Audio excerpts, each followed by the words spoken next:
Free practice in Japan is done. And honestly, this weekend is already looking very different. For the first time this season, it's not just about Red Bull. At Suzuka circuit, we're seeing a proper fight between Mercedes and McLaren. And trust me, what we saw in FP1 and FP2 could completely change how this race plays out. Let's break it down.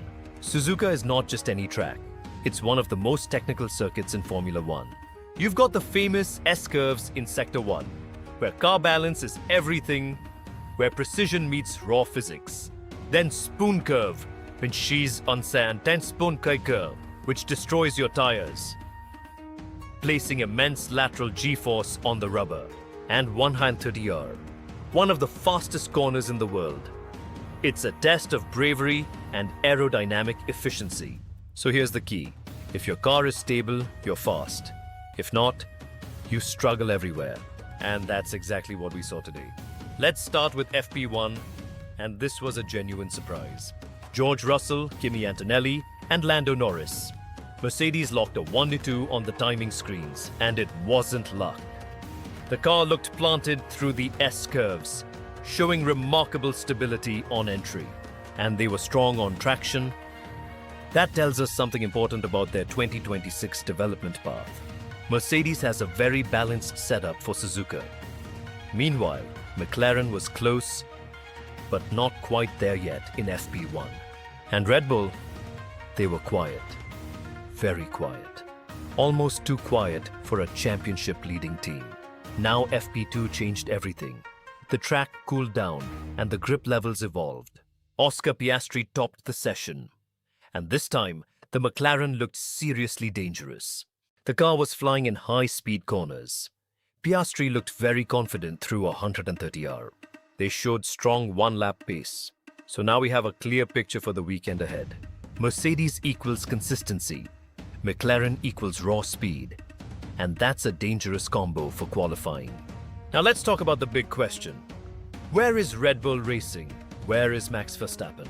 They were not at the front. And at a technical track like Suzuka, that's highly unusual. Possible reasons: setup not optimized for high-speed balance or struggling with tire temperatures. Could they be hiding performance? It's possible, but unlikely given how uncomfortable they looked. If this continues into qualifying, we could see a very different grid than we're used to. Ferrari, well, they're there. Not slow, but not leading either. They look stable, but they are missing that final edge. They aren't fast enough for P1, but not slow enough to worry. Basically, they're waiting for others to make mistakes. It's a patient game for the Scuderia. This weekend is shaping up into something very interesting. Mercedes versus McLaren. Mercedes has the race pace, they can hold on to those tires for longer stints. But McLaren has the qualifying speed. And at Suzuka, track position is everything.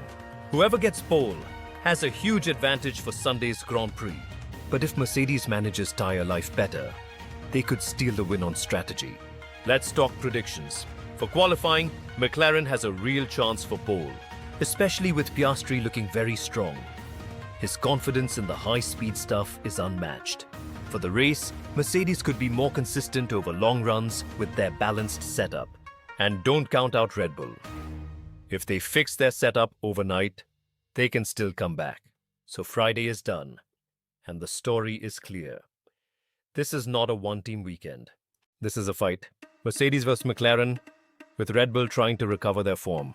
And honestly, this could be one of the best races of the season. If you enjoyed this breakdown, make sure you subscribe to Racecraft Explained. And I'll see you after qualifying to see who actually takes that pole position. Until then, keep an eye on those tire temperatures and stay fast. Racecraft Explained, signing off.